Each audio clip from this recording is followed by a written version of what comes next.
In this lecture, we're going to talk about structs and classes. So let's open a playground.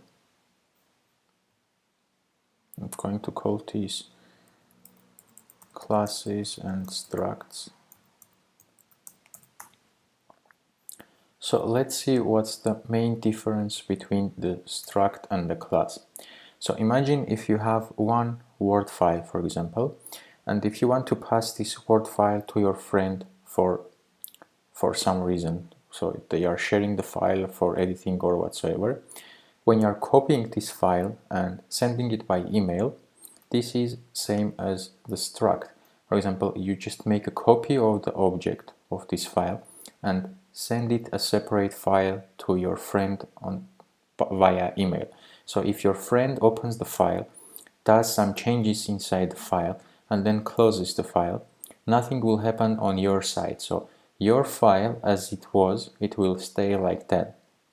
So this is like structs. When you are taking one struct and making a copy of the struct, it will become a complete separate object of exactly the same copy as the initial struct. But when you take one class and make a copy of that class, this is like a shortcut of the file. So imagine you have one file on your desktop, then you have one shortcut pointing to that file, and then you make a copy of the shortcut pointing again to that file.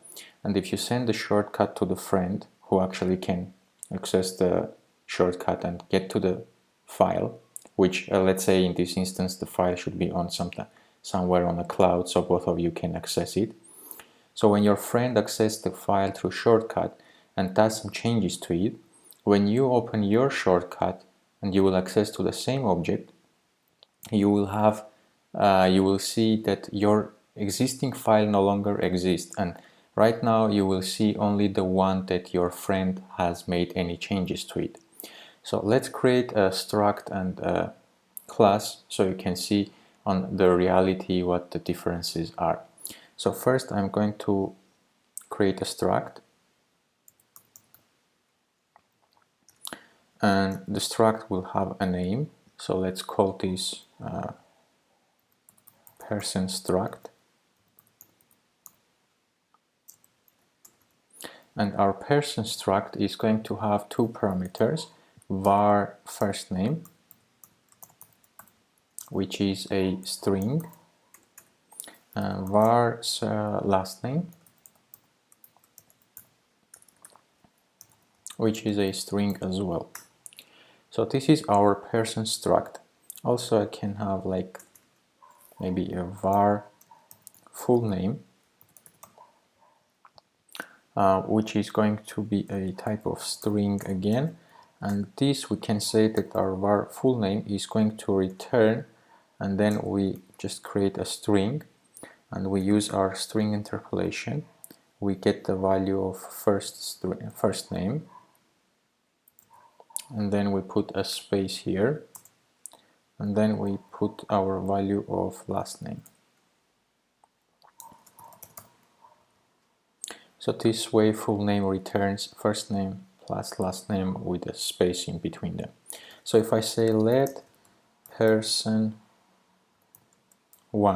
is equals, and I create a person struct, now automatically it creates what is called an initializer. So when I want to create a person struct, I need to set these values. So this is one more difference between the structs and the classes. For the class, you have to create the initializer yourself. So if I hit enter, I can pass the first name here. So let's call this Bob Smith. So we created a person with first name and last name. So if I say print, I say like person1 dot full name, and if I run my application, it will print Bob Smith, or I can just say first name here. It will just print Bob. So now if I say var person2 is equals to person1, and then I say print person2 dot first name, and let's see what it will print. It still prints Bob because my person2 is equal to person1. But if I say that now my person2 dot first name is equals to David, and only after I say person2 print first name, now it will say it will print Bob, which is my person1 first name, and then it will print David, which is my person2 first name, because I have updated it.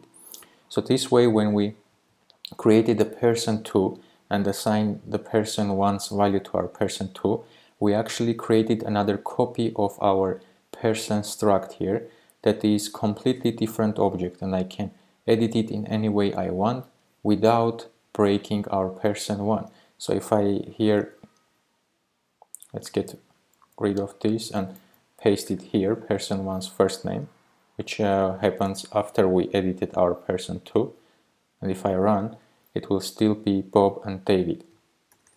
But if I create a class we create with a class keyword, and then let's call this person class,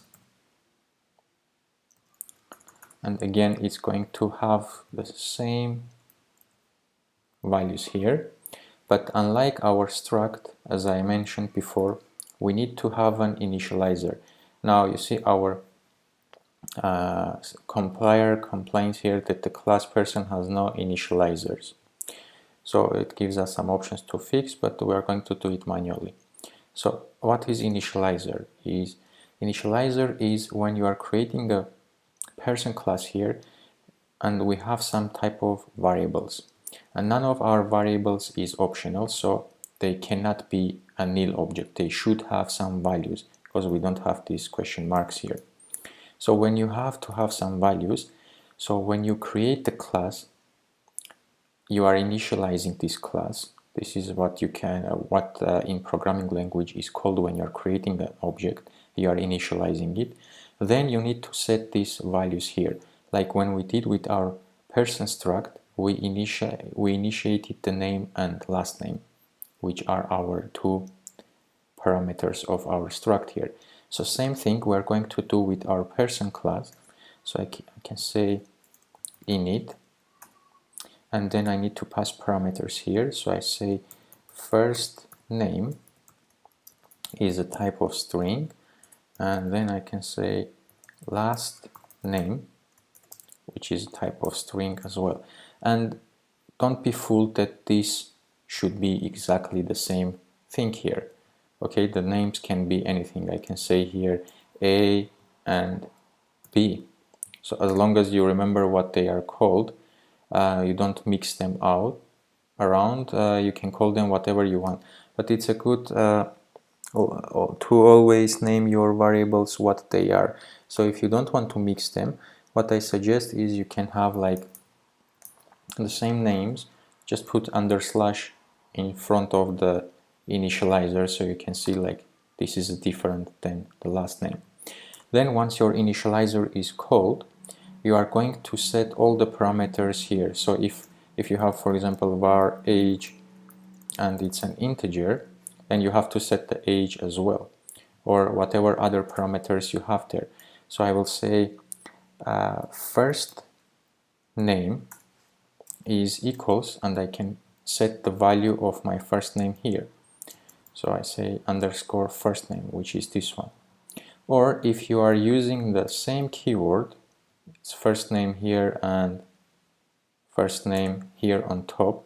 What is another good option here for your eyes to get used to it, even though you don't have to put it, you can say self.firstname, which refers to the first name here.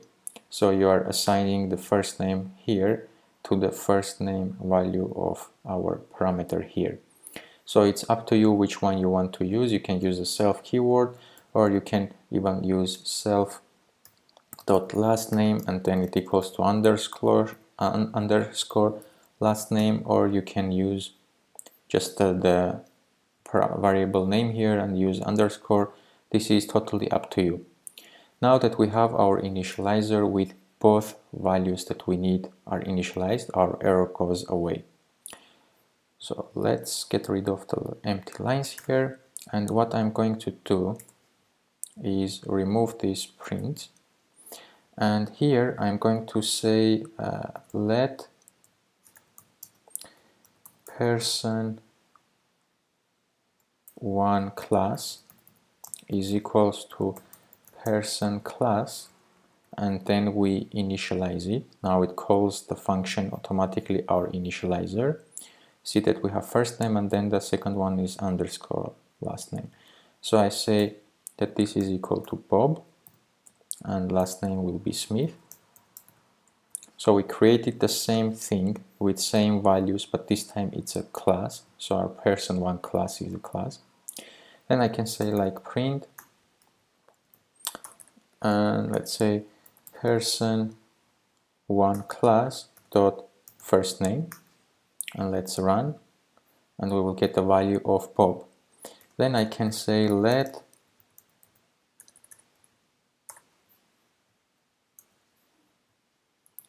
person two class is equals to person one class. So if I say now print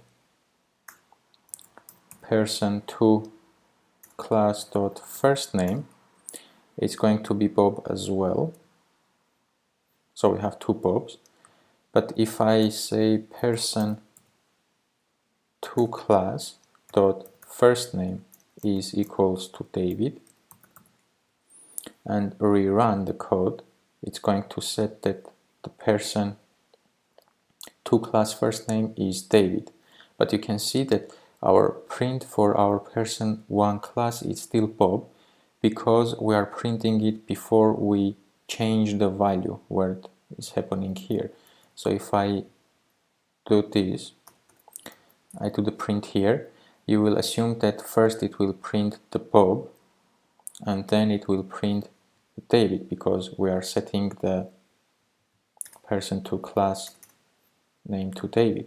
But if I run, both of them will print David, because now when we make assign our person to class to our person one class, which is this one, it doesn't create a separate instance of the person class with the name Bob and Smith surname. Then it sets the value of this. These two things are pointing to the same object in our memory, which is our person class with name Bob and Smith. So we have two variables pointing to the same object. While in our struct case, we have created different object, which is in our case, the structs are values, they are not objects. So they are creating the same value and each one is pointing to its value. While the class is a reference type, so you just have the reference and they are pointing to the object in our memory, which is our person class. So this is another good reason to understand when and what you are going to use. But don't be fooled that you cannot create a different person here. For example, I can say class person class 2 is equal, and then I can create another person class, and I can create that this is with the first name David and last name, let's put like K here. And now my person 2 is a completely different object we have created, and if I run, now it will print the Bob, because this is a separate instance that we have created, and our person 2 is, again, we are creating a different instance of our class. So we have two instances of a class and we have two pointers to this, so they are pointing to two different things now. So this way you can create as many person class instances as you want, and then you will have the variable values that are pointing to these instances.